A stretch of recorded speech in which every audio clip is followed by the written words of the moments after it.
안녕하세요. 준의 펀 날리지에 오신 것을 환영합니다. 앞선 강의에서는 파워포인트를 사용한 프레젠테이션과 바로 앞의 강의에서는 파워포인트를 사용하지 않은 발표를 보여드렸습니다. 어떤 차이점을 느끼셨나요?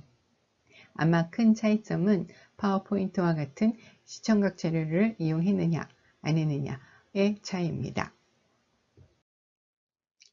나은미 선생님이 쓰신 효과적인 프레젠테이션의 조건 및 평가에 대한 고찰이라는 논문에서 그 선생님께서는 프레젠테이션이란 시청각 자료를 이용해서 정보를 상대방에게 전달하거나 설득하는 일련의 과정이라고 정의하셨습니다. 저는 이 정의가 상당히 잘 되어 있다고 생각을 하고요. 여기서 프레젠테이션이라는 것은 결국은 시청각 자료를 이용해서 정보를 전달하거나 설득하는 과정이라는 겁니다. 시청각 자료가 중요하다는 말씀입니다. 자, 그렇다면 시청각 자료는 언제 사용하는 것이 좋겠습니까? 오른쪽에 여성분이 지금 하시는 걸 보면 이와 같은 많은 내용을 만약에 말로 설명한다면 본인도 전달하기가 힘들고 이걸 다 외우기 어렵겠죠. 듣는 사람도 이해하기 어렵습니다. 만약에 이렇게 이와 같은 차트를 보여준다면 훨씬 설명도 쉽고 이해도 빠르겠죠. 이런 면에서 시청각 자료를 활용하는 게 상당히 도움이 됩니다. 또한 이 왼쪽에 있는 남자분 같은 경우는 지금 이 화면에서 멋진 사진을 보여주고 있죠. 자신이 준비한 내용을 효과적으로 전달하기 위해서 이런 시청각 자료를 사용하는 것이 도움이 됩니다. 그렇다고 한다면 시청각 자료를 사용하지 않는 경우는 언제일까요? 자, 시청각 자료를 사용하지 않는다 하면 우리는 프레젠테이션이라 하지 않고 이런 경우 보통 스피치나 연설 이렇게 말씀드리겠죠. 이런 경우는 전달 내용이 상대적으로 쉽고 간단하다는 것입니다. 그러니까 굳이 시청각 자료로 설명하지 않아도 다 이해가 된다는 것이죠. 그래서 앞선 제가 바로 앞 강의에서 제가 보여드린 경우에는 저는 어떤 그 메모나 이와 같은 A4를 이용하지 않고 거의 그냥 외워서 잘 전달했습니다. 왜냐하면 그렇게 오래지도 않았고 많은 내용도 아니었기 때문입니다. 하지만 만약에 좀 내용이 좀 길거나 그렇다 그러면 본인만 볼 수 있게 손바닥에다가 간단한 메모지를 올려놓고 남들은 안 보이게 해서 전달할 수도 있고요. 이 옆에 이와 같이 이분처럼 사진에 있는 이분처럼 A4를 이용해서 전달하셔도 됩니다. 이 나은미 선생님께서 그래서 프레젠테이션을 효과적으로 전달하려면 어떻게 해야 되나 이 부분에 대해서 언급을 하셨는데 특히 내용 측면과 표현 측면이 중요하다고 말씀하셨습니다. 오늘은 이 중에서 내용 측면에 대해서만 설명을 드리도록 하겠습니다.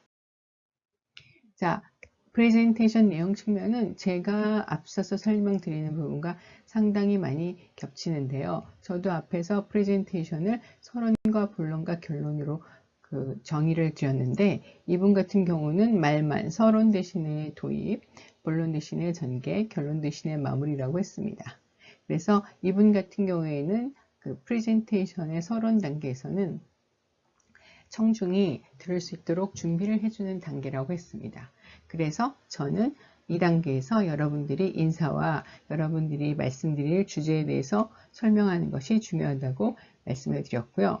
그 다음 본론 부분에서는 이분에 따르면 프레젠테이션의 목적을 달성하는 부분, 즉 정보를 전달하거나 아니면 설득하고자 했을 때 설득을 하려고 하는 그런 부분이 되겠습니다. 그러니까 프레젠테이션의 가장 중요한 부분이 되겠죠. 그 다음에 결론 부분께서는 앞서 설명한 내용을 간단하게 요약하거나 마무리하는 단계입니다. 그렇다면 이러한 프레젠테이션 내용을 효과적으로 좀 더 전달하려면 어떻게 해야 되는가 이 부분에 대해서 여기 나은미 선생님이 몇 가지 설명을 드렸고 이게 저는 좋다고 생각해서 여기 가져왔습니다.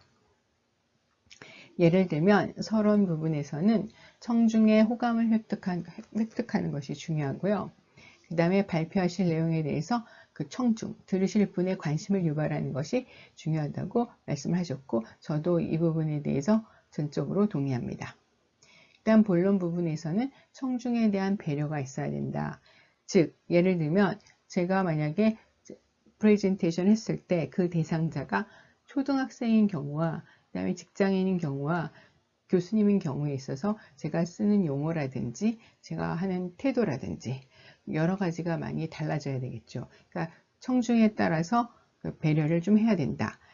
이게 중요하다는 말씀이시고요.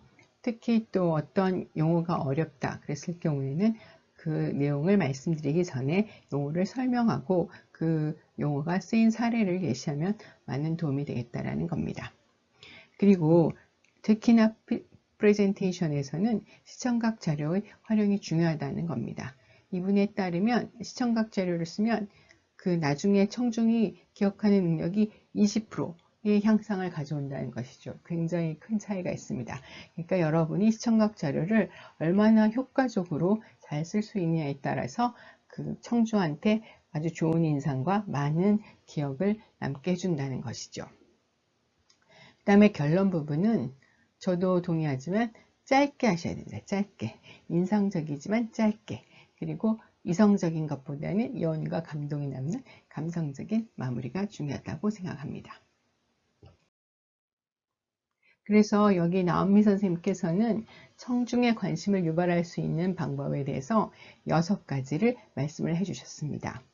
이렇게 6가지를 한번 살펴보면 발표 주제를 청중들과 관련시킨다. 그 다음에 발표 주제에 관련해서 자신의 경험, 발표자의 경험이나 또는 누구나 공감할 수 있는 사례를 제시하거나 아니면 청중들한테 질문을 하거나 아니면 시사성 있는 내용을 이용하거나 또는 유명인사가 말씀하신 내용을 한번 인용하거나 아니면 그 주제 관련해서 멋있는 내용이 있으면 또 가져오시거나 혹은 가벼운 유머를 이용하는 게 청중들의 관심을 유발하는 방법이라고 말씀하셨습니다.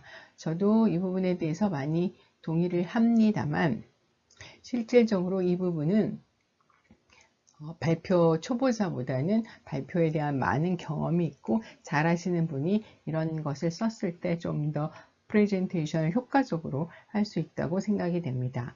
발표를 잘 못하시거나 초보자인 경우에는 이 내용을 쓰시기가 사실 어렵습니다.